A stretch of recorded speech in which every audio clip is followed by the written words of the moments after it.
أعوذ بالله من الشيطان الرجيم بسم الله الرحمن الرحيم. زیما القاری دوست محمد یوټیوب چینل نه بیا تاسو ته مخاطب یم. زما خوږو دوستانو په معاشره کې نن یو قتل عام روان دی او قرآن عظیم الشان کې رب العالمین فرمای من قتل مؤمنا متعمدا فله جزاء جهنم. چا چې په ناروا سره یو قتل وکړو مړی وکړو نو دی جرم یې وکړو او داسې جرم یې وکړو چې دی به په جهنم کې همیشه دپاره وي.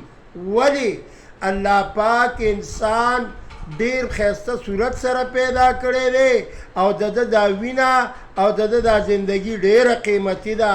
موږ نن د مسلمان د انسان نه زناور زیات جوړ کړي دي.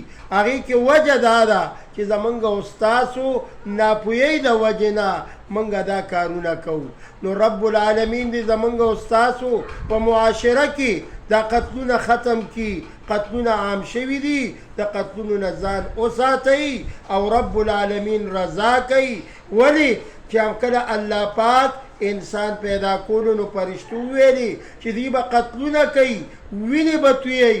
همقسې معاشره کې نن قتلونه هم کېږي، وینې هم تویېږي، مسلمان رالګي او بل مسلمان وجني. د دې نه پرهیز وکئ. رب العالمین دې په دې لږو خبرو باندې موږ او تاسو له د عمل کولو توفیق راکړي. آمین یا رب العالمین.